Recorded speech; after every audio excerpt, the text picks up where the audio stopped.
Oke, assalamualaikum warahmatullahi wabarakatuh. Jumpa lagi teman-teman Tren Quran. Jadi pada kesempatan kali ini kita akan mengulas salah satu kisah mu'alaf dari Ustadz yang sangat familiar, yaitu Ustadz Felix Xiao.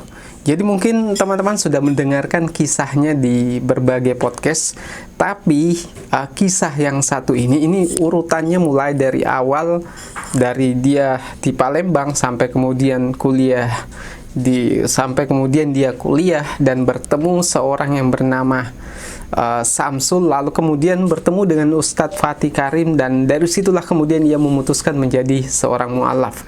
Nah, kisahnya cukup menarik untuk teman-teman simak. Jadi seperti apa kisahnya? Tonton terus videonya.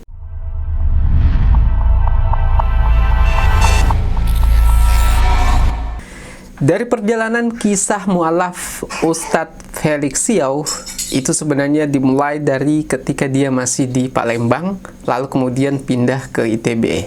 Nah, dari ITB lah itu kemudian ia mendapat pelajaran yang sangat berharga, yang kemudian ia akhirnya bisa bertemu dengan salah seorang ustadz dan memutuskan menjadi seorang mu'alaf. Posisi saya ketika saya masuk ke IPB, masuk ke kuliah adalah sebagai seorang agnostik yang sudah meyakini adanya Tuhan, tapi saya tidak percaya dengan agama.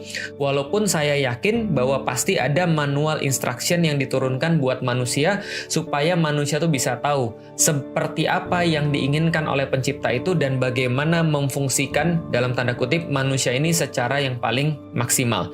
Itu yang saya yakini. Maka dimulailah perjalanan saya untuk mencari agama.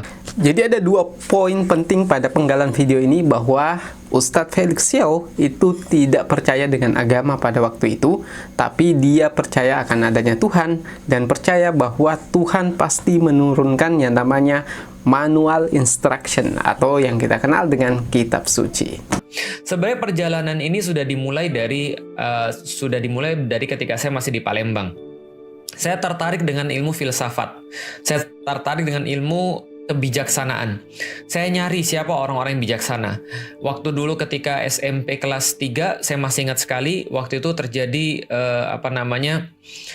SMP kelas 3 itu terjadi namanya kerusuhan 98. Saya ingat banget ketika kita ngambil NEM itu kita dalam kondisi yang sangat mencekam. Dalam kondisi-kondisi kayak begitu, saya mencari apa sih sebenarnya kebijaksanaan yang bisa kita ambil. Ada nggak sih orang yang cukup bijaksana untuk memberitahu pada saya, untuk menjelaskan pada saya kenapa sih menjadi seorang yang sipit itu dibenci. Itu adalah pandangan saya zaman dulu. Karena orang-orang Cina tuh kayak dibenci, orang-orang Cina tuh kayak diperlakukan nggak baik. Dan ini bukan teori, karena saya mengalami sendiri. Jadi pada saat terjadi kerusuhan pada 98, jadi Ustadz Felix Xiao ini sebenarnya juga mengalami pembulian dan lain sebagainya, sehingga ia merasa butuh ada orang yang bijaksana yang bisa membimbing dirinya untuk paham makna dari semua kejadian tersebut. Nah, maka saya cari orang bijak mana yang bisa menjelaskan ini, karena saya sudah tidak berharap lagi pada agama. Saya nggak berharap pada agama saya yang lama Katolik, saya nggak berharap pada agama saya yang lama Kristen, apalagi Islam. Kenapa? Karena saya menganggap semua agama tuh sama aja, sama hancurnya.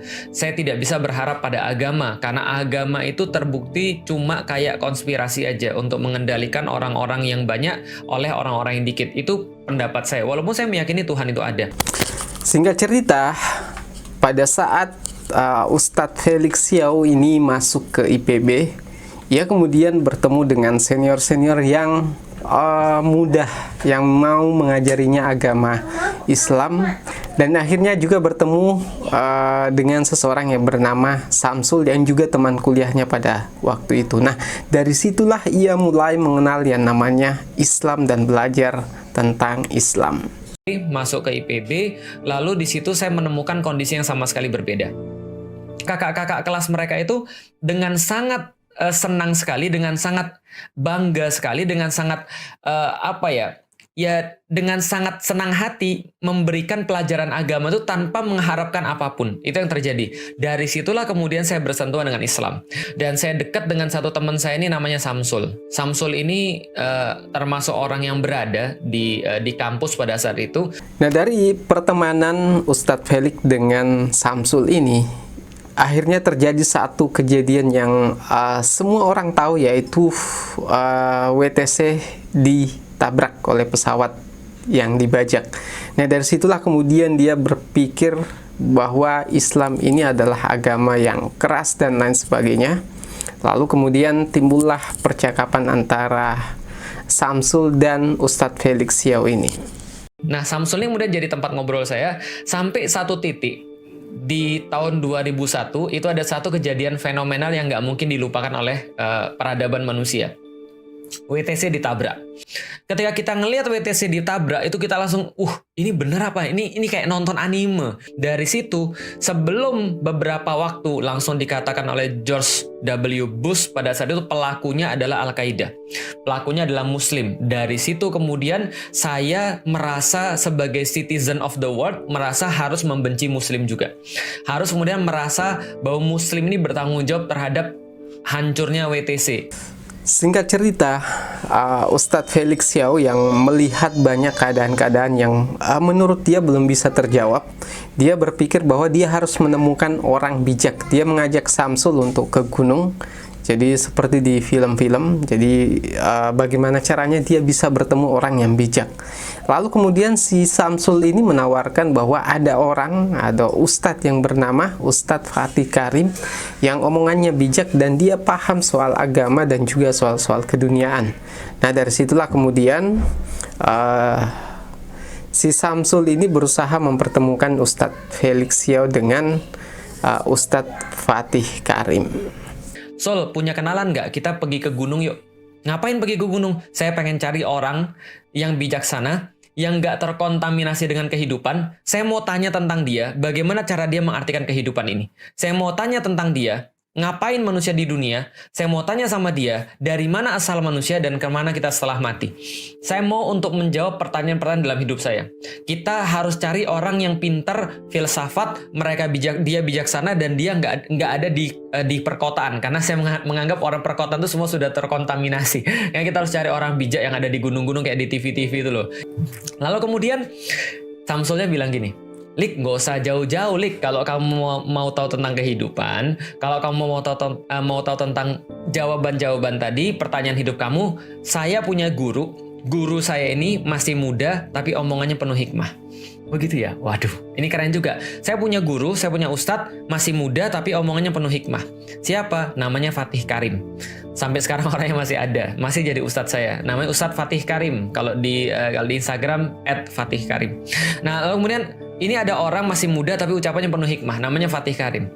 Mau nggak? Kalau mau saya ajak ketemu dengan dia. Saya bilang, malas saya. Kenapa?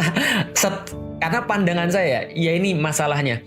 Saya nggak bisa menyalahkan kalau ada orang-orang yang nganggap saya radikal, karena mereka sudah di-framing oleh media, sudah di-framing oleh orang-orang yang tidak bertanggung jawab. Sebagaimana saya dulu di-framing, kalau ustadz itu ya paling cuma ngurusin akhirat. Dan singkat cerita, terjadilah pertemuan antara Ustadz Fatih Karim dan dan Felix Xiao, waktu itu belum Ustadz. Nah, dari situlah percakapan panjang menjelaskan soal akidah dalam Islam, kemudian perumpamaan-perumpamaannya, dan itulah yang kemudian membuat Felix Xiao akhirnya tertarik pada Islam dan memutuskan untuk menjadi seorang mu'alaf. Diaturlah ketemu dengan Ustadz Fatih Karim. Kita sampai di sana maghrib, nungguin Ustadz Fatih Karim dan teman saya sholat. Ba'da Isya kita mulai diskusi. Diskusi itu berlangsung akhirnya sampai sampai menjelang subuh. Setelah kemudian saya berada di rumahnya Fatih Karim, kita mulai diskusi kita. Lalu kemudian dia mulai menyampaikan, Lix, jadi gini ceritanya. Sebelum orang membahas tentang syariat, halal dan haram, maka dia harus membahas dulu tentang akidah. Nah, sekarang terserah antum mau menanyakan dulu perkara-perkara yang antum pengen, atau saya jelasin dulu dari perkara-perkara yang awal sehingga antum tahu runutan Islam ini kayak apa. Saya bilang silakan Ustadz menjelaskan aja dulu. Beliau mengambil perumpamaan. Ini kayak nyusun Lego, Lik. Atau ini kayak kita buat rumah. Rumah itu yang pertama kali dibangun harus fondasinya. Setelah fondasinya dibangun, kaki-kakinya dibangun, baru kemudian kita bangun bagian dasarnya, lantai pertama. Setelah lantai pertamanya dibangun, baru kita naikkan lagi tiangnya, kita baru bisa bangun lantai yang kedua. Setelah lantai kedua dibangun, lalu seterusnya kita bisa bangun lantai ketiga. Setelah semuanya selesai, kerangka rumahnya jadi, baru kita bisa bicara tentang finishing. Setelah kita bicara tentang finishing, baru kita beli perabot-perabotnya. Baru kita beli kulkas, baru kita beli sofa, baru kita beli ranjang, baru kita beli AC, baru kita beli segala segala-galanya. Tapi kita tidak bisa melakukannya secara terbalik. Ini tertib di dalam membangun rumah. Artinya harus tertib, harus kemudian satu persatu, dan itu harus berdasarkan ya sequence. Tertib itu artinya sequence. Nah, berarti ini harus dibangun terlebih dahulu. Kita nggak bisa beli kulkas dulu, lalu kemudian rumahnya belum ada. Atau kita nggak bisa gambar interior sebelum kita punya struktur rumahnya kayak apa. Dan kita nggak bisa bangun lantai 2 sebelum bangun lantai 1. Dan nggak mungkin bisa bangun lantai 1 sebelum kita punya fondasi. Maka yang saya mau jelaskan kepada antum, ini fondasinya. Apa yang beliau jelaskan kepada saya? Yang beliau jelaskan kepada saya persis seperti yang saya jelaskan dari dari episode ke-9 sampai dengan episode ke-19. Episode ke-10 sampai episode ke-19. Jadi kalau Anda pengen tahu apa yang dijelaskan, itu yang dijelaskan sama Ustaz Fatih Karim pada saya. Yang akhirnya saya jelaskan ke antum, tentu dengan tambahan saya dengan cara saya sendiri. Tapi yang dijelaskan adalah seperti itu.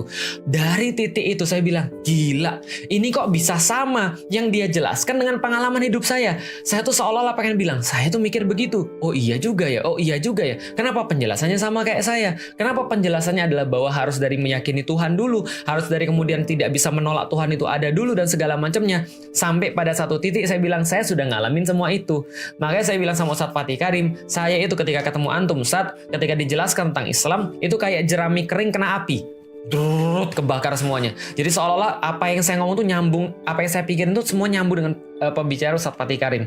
Ngobrol panjang, cerita panjang segala macam tentang Islam, sedikit demi sedikit terjawab. Permasalahan takdir terjawab. Permasalahan tentang, saya nanya pada Ustaz Fatih Karim, kalau Tuhan itu adil, kenapa ada orang lahirnya cacat sementara ada orang lahirnya nggak cacat? Kalau Tuhan itu adil, kenapa begini, kenapa begitu? Kalau seandainya Tuhan itu adil, kira-kira masuk surganya yang mana? Apakah orang-orang yang baik dan orang-orang jahat masuk surga kayak seperti pandangan saya dulu, bahwa kalau Tuhan itu maha kasih, semuanya masuk surga, baik penjahat, baik orang baik masuk surga? Nggak adil dong kalau gitu. Sekarang konsep keadilan di dalam Islam seperti apa? Beliau jelaskan lagi. Konsep jihad seperti apa? Beliau jelaskan lagi. Konsep perbudakan seperti apa? Beliau jelaskan lagi. Konsep wanita seperti apa? Beliau jelaskan lagi. Tapi kemudian ujung-ujungnya ada satu benang merah yang beliau ingin jelaskan. Perkara syariat itu tergantung keyakinan kamu. Yang saya akhirnya menyatakan, yang akhirnya saya mengibaratkan seperti dokter dan resepnya. Jadi kalau seandainya Anda sudah percaya resepnya, Anda sudah percaya dokternya, maka resepnya itu menjadi make sense. Tapi kalau Anda nggak percaya sama dokternya, mau resepnya sekeren apapun, Anda nggak akan mau terima. Jadi kuncinya adalah meyakini Tuhannya, meyakini bahwa dia memang Tuhan, maka syariatnya apapun juga kita akan menjadi make sense bagi kita. Apabila sudah make sense bagi kita ini adalah dokter, maka resepnya make sense. Maka setelah kita diskusi panjang lebar, ya panjang lah, dari episode ke-10 sampai episode ke-19 gitu kan ya. Panjang lebar, akhirnya kemudian saya bilang, saya sudah cukup, saya sudah merasa cukup, dan saya sekarang meyakini bahwa benar Islam ini adalah agama yang benar.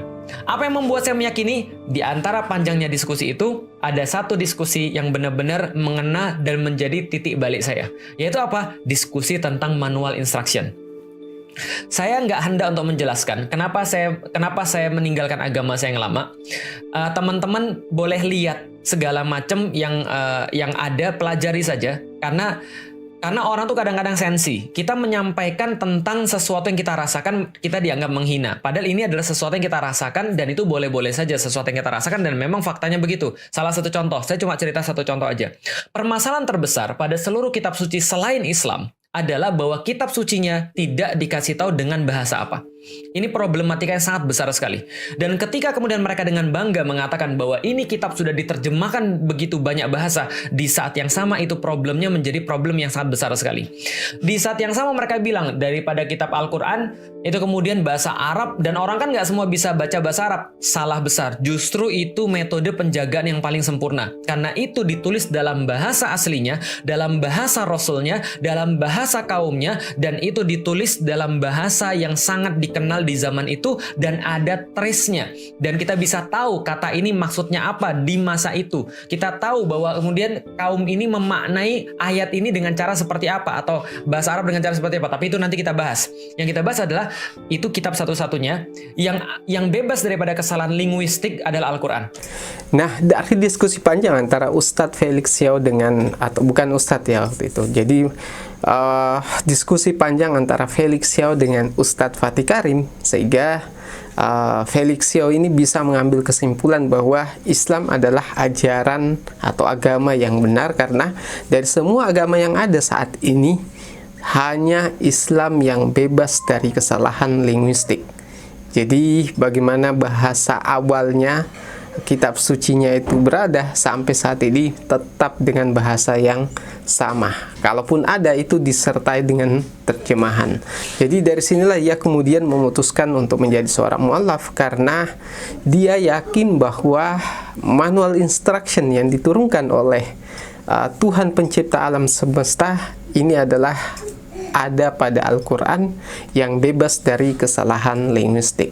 Jadi mungkin itu pembahasan kita soal proses mu'alafnya Ustadz Felix Xiao. Kalau teman-teman punya pertanyaan terkait ini, silahkan komentar di bawah. Dan kalau suka video ini, jangan lupa share ke berbagai sosial media. Sekian dari saya. Assalamualaikum warahmatullahi wabarakatuh.